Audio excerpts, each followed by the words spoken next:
In a school known as the Second School for Girls, Kamito Kaguraska finds himself in a strange situation. Earlier, he was going about his day in his own school, making a quick stop at the school store. Out of nowhere, some muscular men kidnap him, tie him up in a car, and take him to this new school. Here, he's greeted by a maid named Kujo. Kujo informs him that she had no choice but to bring him here this way, as she didn't want to make a scene. Confused and frustrated, Kamito demands to know what's going on. Kujo tells him that his reaction is exactly what she'd expect from a commoner. She then explains that the Second School for Girls is no ordinary school.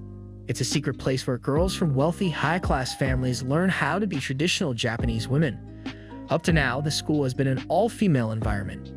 Kujo further says that everything has been arranged for him to attend this school, including permission from his own family.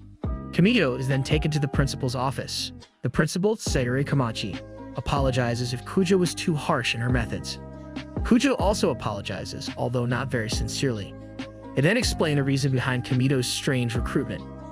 After years in an all-female environment, the girls are not prepared to interact with the outside world, particularly with men. This has become a serious issue as many of the girls end up struggling to adjust to life outside the school. To tackle this problem while still maintaining the school's traditions, they have decided to admit a counter sample, which is Kamito. Kamito had good grades in his previous school and seemed physically fit, but the main reason he was picked was based on a misunderstanding. Kujo thinks Kamito is attracted to males, mainly because he spent most of his time in school with boys. This was further confirmed by Henieri, Kamito's cheeky childhood friend. When Kamito tells Kujo and Principal Sayuri that he's actually straight, they present him with two troubling options. He could either live the rest of his life hidden in an uncharted location to protect the school's secret or undergo surgery to remove his genitalia to protect the girl's chastity. Faced with these drastic choices, Kamito quickly claims to love muscles, playing along with their misconceptions. Kamito is then introduced to a group of girls, including Reiko Arashagawa, the first-year committee chairperson. When he casually says, "What's up?" the girls become intrigued, assuming this is how commoners typically greet each other. During this, Kujo receives a call on Kamito's phone, which fascinates the girls who've never seen a smartphone before. Kujo explains it's a portable telephone, and the girls are amazed, thinking that commoners use such advanced devices daily. Realizing the phone belongs to Kamito, Riko decides to return it, but not without drafting an elaborate thank you card first, assisted by her maid, Kuru. She offers both the card and the phone to Kamito, but slips and falls into his arms, leaving her puzzled about her feelings and how to react. Before anyone can react to this awkward moment, another girl named Aka drags Kamito away, intent on kissing him. She believes that kissing a commoner will make all her wishes come true. Kamito refutes this, explaining that whoever told her this probably never met a commoner. He humorously suggests that spinning around 3 times and barking will make her wishes come true. Aka takes him literally and starts to do so. Riko arrives, looking to apologize to Aka. Seeing the strange scene, she tries to talk to Aka, but Aka just runs off. Reiko explains to Kamito that Aka's aversion to them is due to their own shortcomings. After all this chaos, Kujo takes Kamito to his dorm room. She's recreated his room down to the finest detail, spending around 100 million yen for it. Kamito immediately tears down the posters of muscular thighs on the walls, remembering the fate that awaits him if his fake muscle fetish is exposed. Kujo becomes suspicious when she sees him cry while ripping off the posters. To reassure her, Kamito quickly embraces a muscle man figure she had brought for him. After this, Kujo informs Kamito that she's now assigned as his personal maid. This isn't unusual, as every student at this peculiar school has their own maid. Even though Kujo is assigned as Kamito's personal maid, she's clearly not happy about it. She tells him there's a commoner orientation meeting at 3 p.m. and leaves. Right after, Aka bursts into his room, upset that her wish didn't come true even after she followed his joking advice 58 times. When Kamito calls her silly, Aka is about to slap him but stops, noticing the regular items in his room. She thinks maybe learning to be a commoner could make her the most popular girl in class. Kamito advises her to act normal, and she opens up about her fears of being disliked and her wish to have a fun life with friends. To help, he gives her a game device like a PSP. She likes it, and asks him to teach her commoner ways. They'd even start a commoner club. The next day, a reluctant Kujo wakes Kamito up. She does her maid duties like folding his clothes, even though she finds him unattractive. To avoid yesterday's chaos, Kujo takes him through the back door, where they run into Aka. Aka thinks that Kamito uses this door and must be the key to popularity. They are soon followed by other intrigued girls. Kujo hurries them away. Aka starts writing notes for her how to be a commoner guide when Kamito mentions he's not used to having maids around. He wants Aka to tell him more about life at the school, but she says Reiko, another student with a mystical vibe, will do that. Kamito admits he's more comfortable with Aka than with Reiko, which makes Aka slap him. Riko sees them entering the school and is happy to find Kamito. She's been looking for him as they're planning a welcome party for him. At this point, Aka, always shy, runs away. Riko wonders if she's upset Kamito somehow. In this oddball school, Kamito finds himself in the middle of unique dynamics. While Kujo, his assigned maid, is reluctant to serve him, Aka sees him as her gateway to popularity. His casual, commoner ways are new and fascinating to these sheltered girls, even when he's just being himself. And although he's becoming a subject of interest, he himself is baffled by the strange norms of this place, from backdoor exits as keys to popularity to maids following around. Kamito tries to navigate through these social puzzles while being the commoner sample, even when he would rather just be his regular self. All this while making sure to keep up his muscle-loving act to avoid some very weird punishments. After some activities where Reiko shines and Kamito sets a new high jump record, the group chats. Kamito uses casual language, surprising them. He also learns that Eka has been talking to him but not to Reiko and her friends. Kamito defends Eka, saying she must have her reasons and shouldn't be judged harshly. This eases Reiko and her friends, who now believe they can be friends with Eka too. The group then heads to the dining hall, where Kamito becomes the focus. Confused by the luxurious menu, he orders a Japanese meal and is given instant ramen by Kujo. The girls are fascinated by this commoner food, and after tasting it, act like it's the best thing ever. Riko says she'll remember this day forever. Meanwhile, Eka enjoys a solo meal, finding it relaxing to eat alone. Fast forward to Kamito's welcome party. The girls are dressed up and a toast marks the start. Riko asks Kamito to dance. At first he's reluctant, saying commoners don't dance like this, but eventually agrees to try. As they dance, he messes up, but the girls think this must be how commoners dance. Later, in his room, Eka scolds Kamito for being late. She wants to learn more about being a commoner and spots some manga. She gets so engrossed that she believes the fictional elements, thinking she can become psychic. Playing along, Kamito gives her some silly steps to freeze time. When she does them, he pretends to be frozen, leading her to think it worked. Just as she's about to kiss him, he reveals it was all a joke. The scene switches to Reiko in the shower. When she steps out, she finds Kamito on the other side of the door. He's stunned by her, but quickly apologizes and leaves. Riko, however, starts to daydream that now he'll have to marry her. In this quirky school environment, Kamito continues to navigate complex social dynamics. He finds himself the object of fascination for things as simple as using casual language or eating instant ramen, which the girls find exotic. His casual, commoner ways become trends, leading to humorous misunderstandings, especially since the girls at this school have lived sheltered lives. Whether it's Riko's near reverence for ramen or Eka's comic-inspired belief in psychic powers, Kamito is often caught in the crossfire of their naivety. However, his understanding and lenient attitude help mend social gaps, like with Eka, who becomes more accepted among Reiko and friends because of his intervention.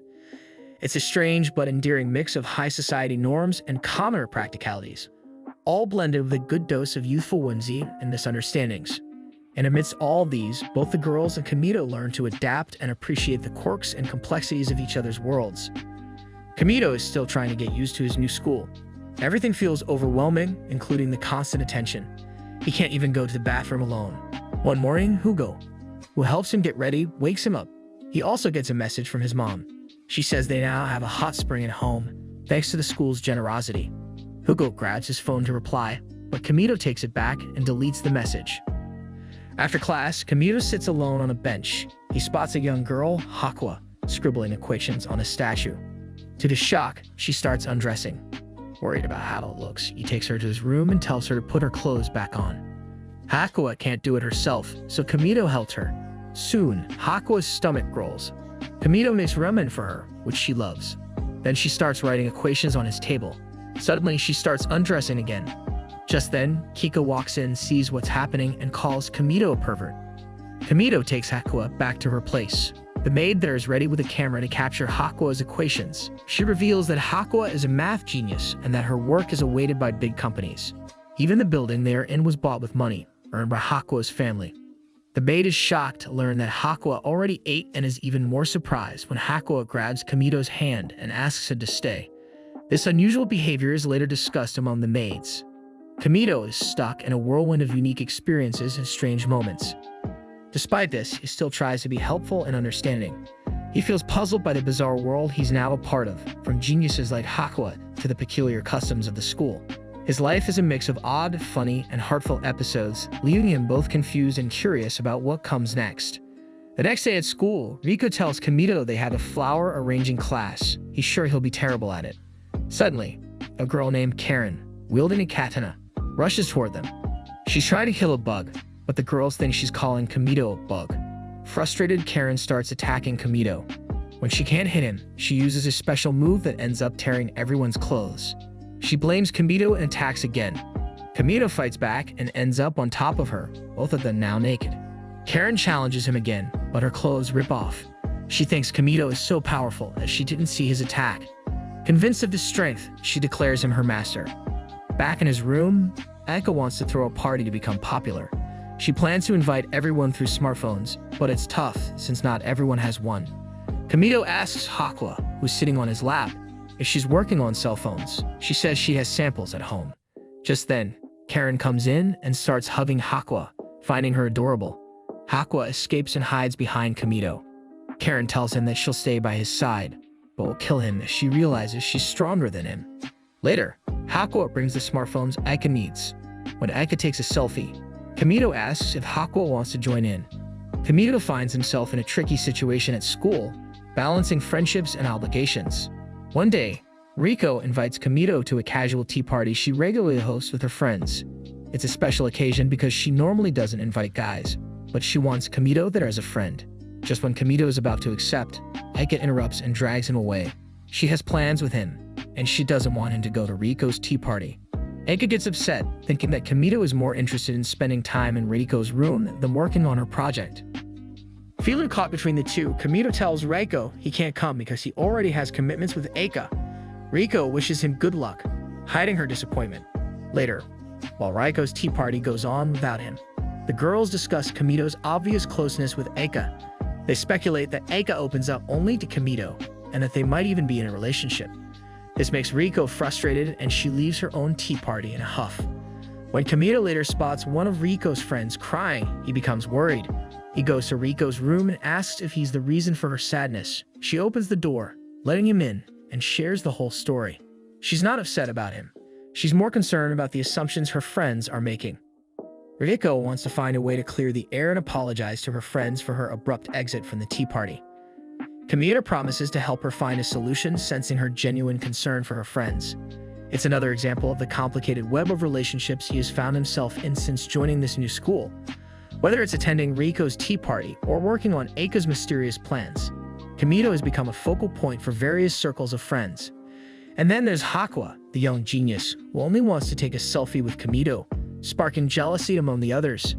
Everyone seems to want a piece of Kamito's time and attention, and he's left navigating these friendships delicately. From tea parties to projects to selfies, his life has become a whirlwind of activities and expectations from the people around him. But despite the complexities, Kamito takes it all in stride, promising to help where he can, showing that he truly values each friendship. After his conversation with Riko, Kamito returns to his room. Aika follows him and asks how Riko is doing. Kamito explains that Riko is upset and wants to find a way to apologize to the whole class for her behavior.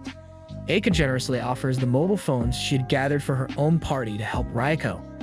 The next day, Kamito announces to the class that they will have a commoner after-school experience party. Riko enters wearing casual clothes and using popular slang. She distributes the phones Aika provided and sends everyone a heartfelt apology message.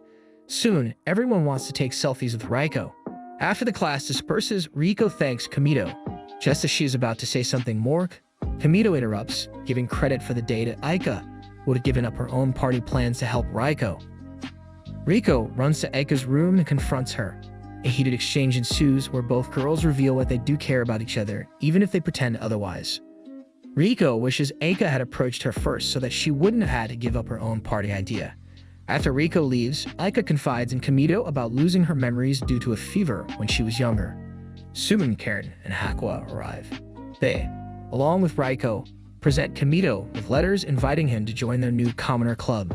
However, tension rises between Eika and Reiko, leading to a real fight. Meanwhile, Hakua starts taking off her clothes to write equations, a habit of hers.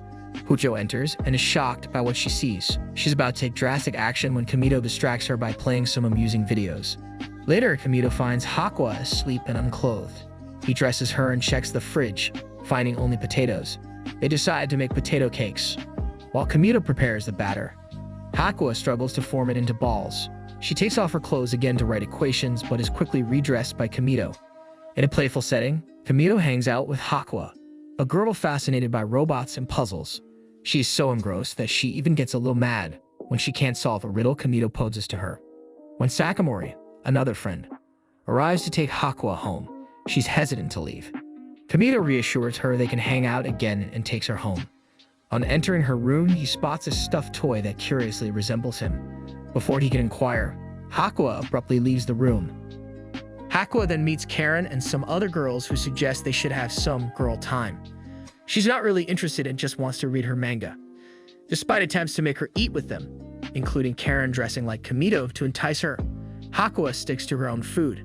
Bizarrely, she begins to write equations on the wall and eventually disrobes. The girls promptly dress her again and she falls asleep. When Sakamura returns to pick her up, she asks if Kamito is around. When Hakua says he isn't but her friends are there, it warms everyone's hearts. As a parting gesture, Sakamori poses the same riddle to the girls that Kamito had asked Hakua. Unexpectedly, one of the girls, AK, solves it effortlessly. Meanwhile, Kamito is engrossed in a simulated girlfriend video game. He's playing it because a friend lent him the game, with the main character voiced by someone he knows. Just then, Aika walks in, curious about what he's doing. Kamito explains the game to her and hands it over. Aika gets hooked instantly and develops a liking for the game's female character. However, Kamito gets a call to report to the president's office and leaves. As soon as he's gone, Riko walks in, wanting to read a book. She's met with resistance from Aika, who's not keen on her presence. Undeterred, Riko starts reading and questions why all the manga and magazines only feature girls on their covers. Aika, not knowing the answer, is more annoyed and tells Riko to leave. Riko then tells Aika to sit properly even if Kamito is not around, which irritates Aika even more. Just when she's about to leave, Riko expresses happiness about spending time with Kamito. This makes Aika pause. They both spot a bottle of cola in the fridge. Initially, Aika is reluctant to share, but eventually agrees. They both sit down to enjoy the drink together. Through these interactions, we see the dynamics of friendship, little annoyances, and moments of happiness among a group of diverse individuals. Whether it's solving riddles, gaming, or simply sharing a bottle of cola, these moments string together to form the essence of their young lives. Kamito walks into a room just as Aika and Reiko are having a bit of a tussle. He misreads the situation and exits quickly.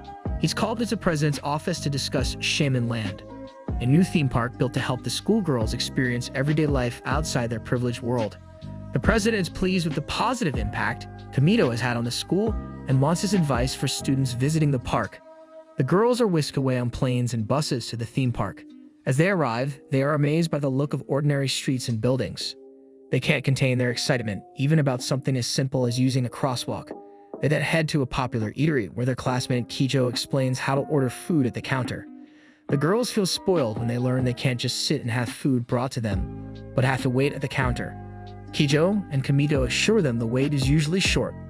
When it's time to order, Kamito encourages Aika to go first, but she's too nervous. Riko steps up but finds the menu confusing. Kamito helps her decide, and soon everyone has their food.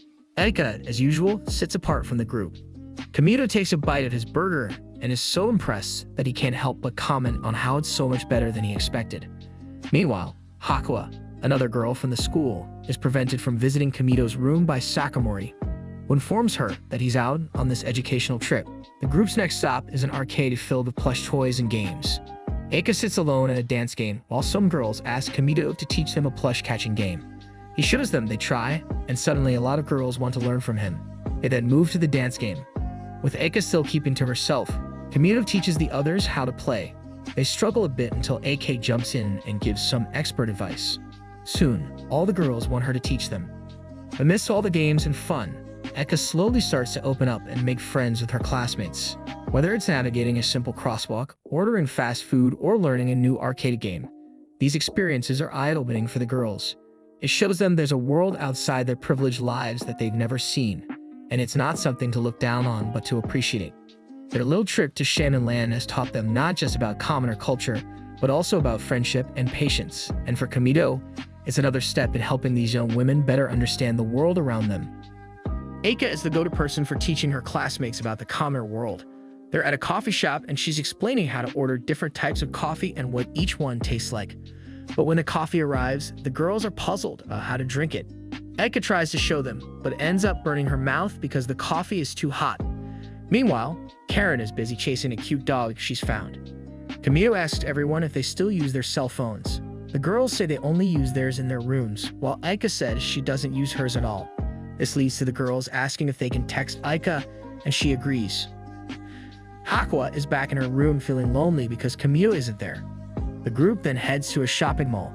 Karen spots a cute pink shirt, but is too shy to admit she likes it. She even jokingly threatens Kamito with her sword to keep her interest a secret. Kamito plays along and encourages her to try it on. She does, but is self-conscious. Kamito, however, finds her stunning and showers her with compliments. Back at the room where they're staying, Eika starts receiving texts from everyone. Riko is in the room with her, and Eika finds it odd that they're paired up, given they're not on good terms. Riko reveals she doesn't really dislike Eika. In fact, Eika wants Reiko to check a text she plans to send to everyone. In the message, she explains why she's been avoiding people. She tends to speak her mind, and this has led to friendships ending in the past. She wants Reiko, who seems to always know the right thing to do, to read it over. Riko advises her to make the message shorter. Eika's text is her way of apologizing to everyone and explaining her past behavior. She's here saying something wrong and hurting people again. It's a big step for her, acknowledging this fear and trying to overcome it.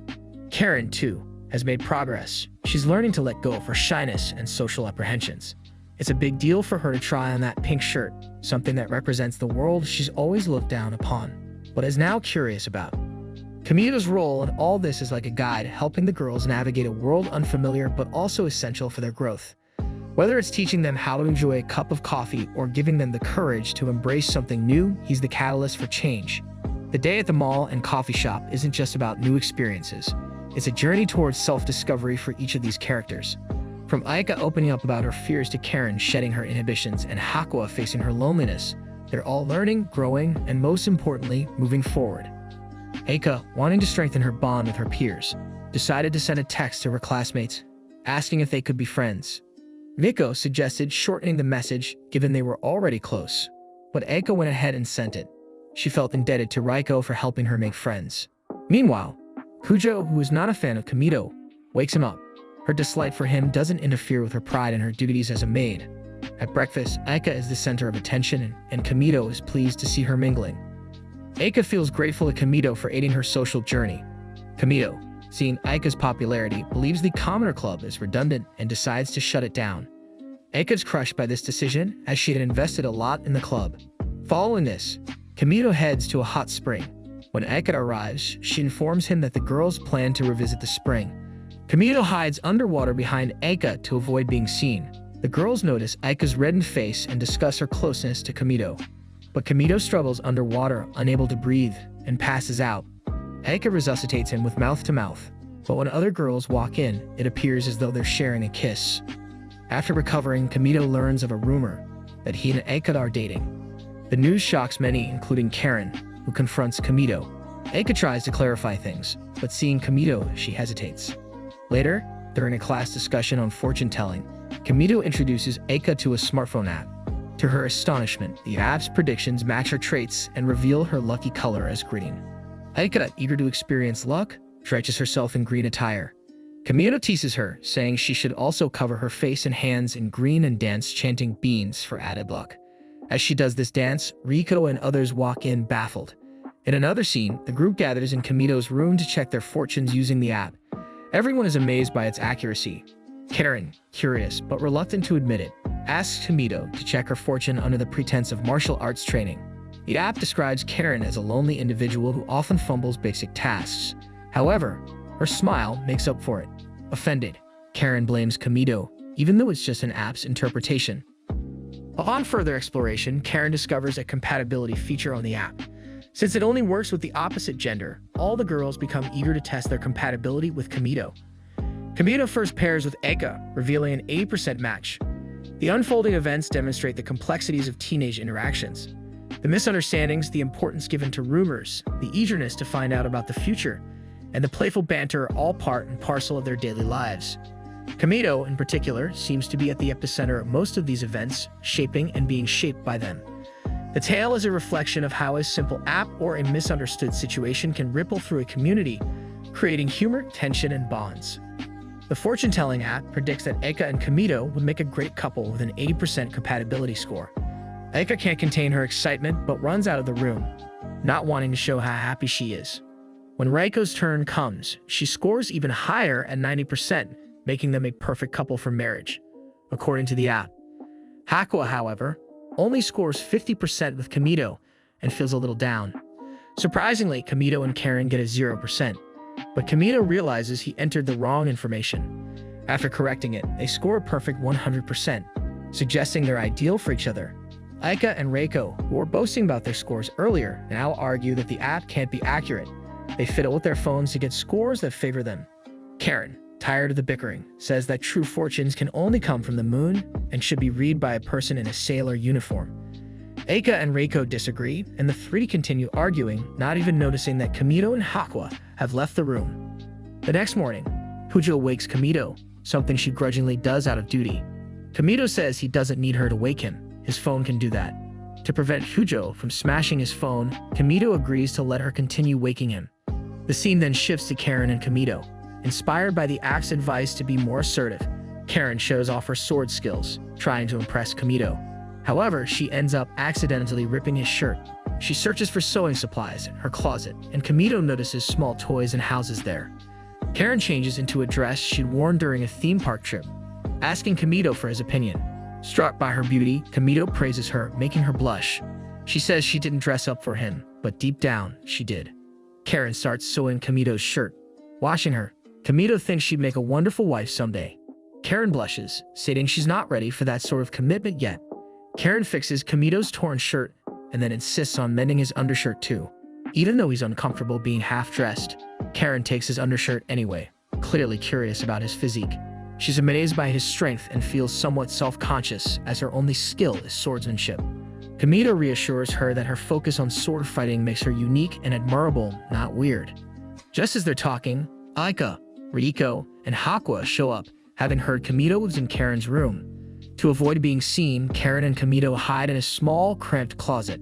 The awkward position causes them to tumble out, landing Kamito face first into Karen's chest. This awkward moment is witnessed by Aika, who then picks up Kamito's phone and sees a video of muscular men fighting. Kamito jokes that it's a new form of fortune-telling. Aika then asks Kamito about maid calves, where staff dress like maids. This sparks a debate since Kamito had earlier told them that commoners don't have maids. He explains that maids in these calves aren't like their school's maids. They're more like special idols. Hearing Kamito praise these calf maids makes all the girls eager to try being one. Reiko reserves the cafeteria, and the girls dress up as maids, with Kamito as the customer. Fully committing to their roles, they even present a menu to Kamito, wanting to serve food with love as done in maid calves.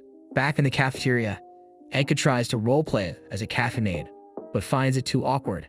Meanwhile, Reiko shocks everyone with her terrible singing, so loud and off-pitch that it breaks all the glass in the room. Sakamori and other maids come in to clean up the mess. Later, Sakamori invites Kamito to visit Hakua's home and lab. While there, maids take pictures of Hakua's work and tidy up. When Kamito compliments Hakua on her impressive work, she is visibly delighted. They then spend time building a sand house, all under the watchful eyes of the maids. At lunch, things get weird. The maids serve food on a single plate, and when Kamito asks for another, they break all the plates on purpose. Sakamori explains that this is a stress reaction.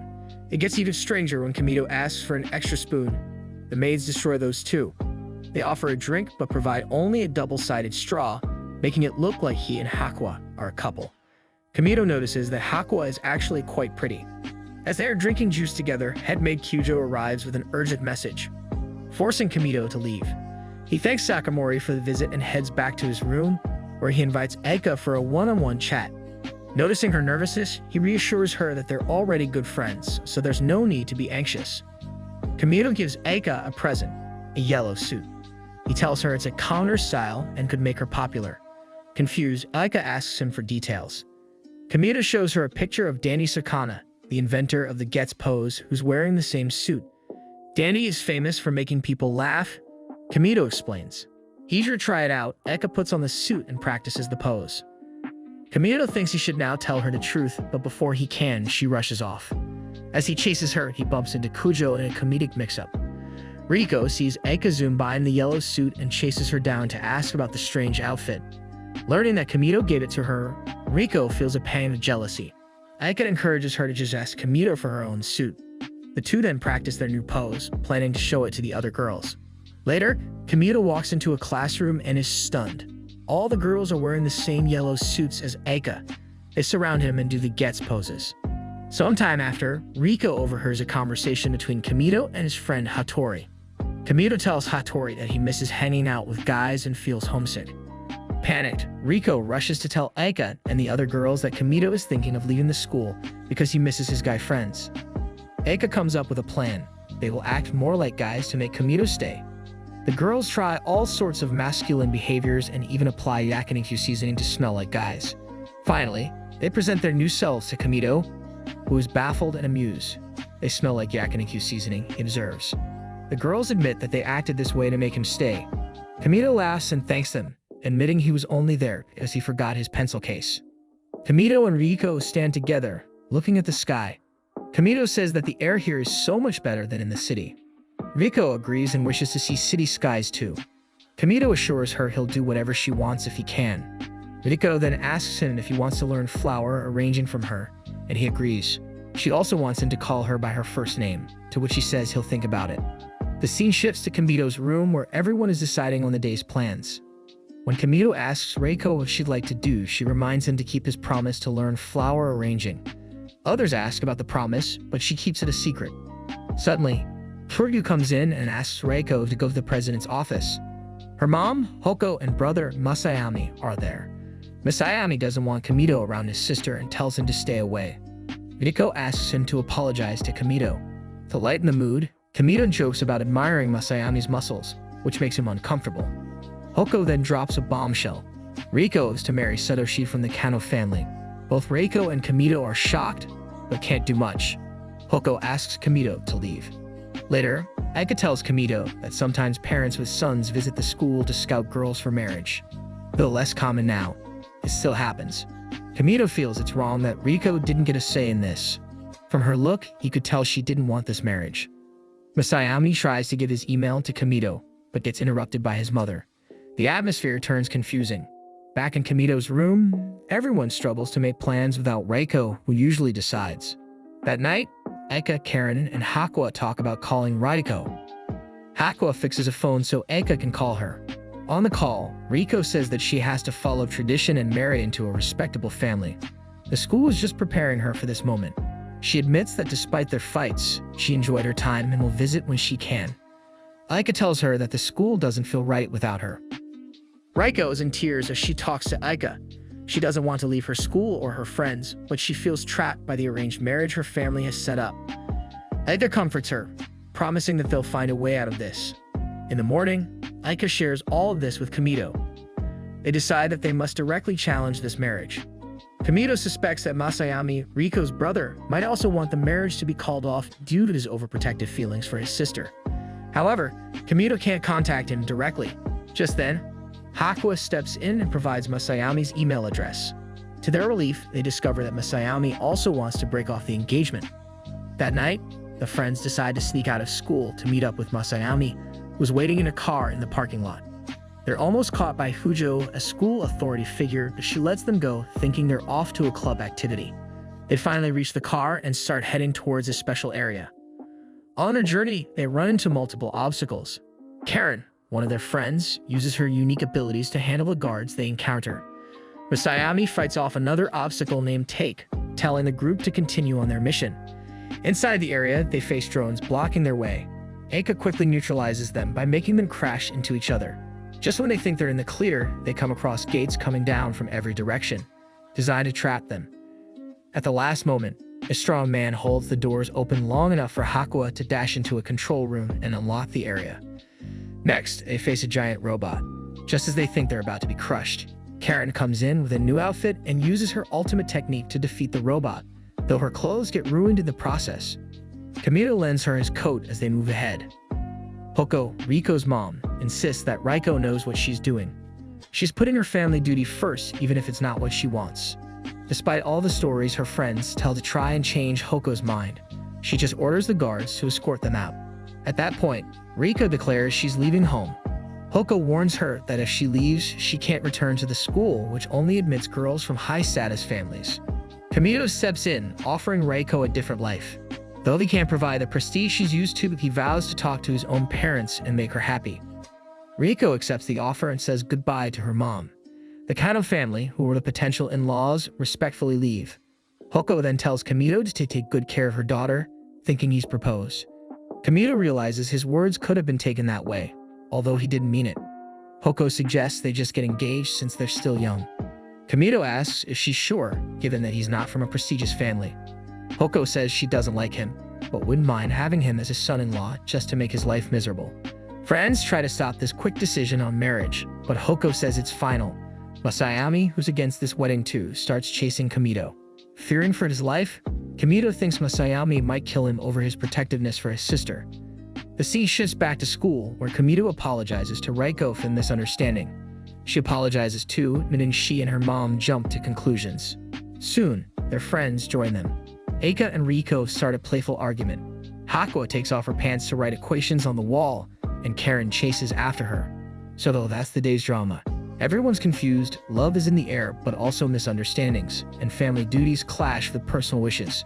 What comes next in their lives is anyone's guess. Is it going to be a life of freedom for Riko or one bound by family expectations? Will Kamito's unintentional proposal lead to a real relationship? The story leaves us with many questions, making us eager for what happens next. Feel free to share your thoughts in the comments and don't forget to like and subscribe for more exciting stories.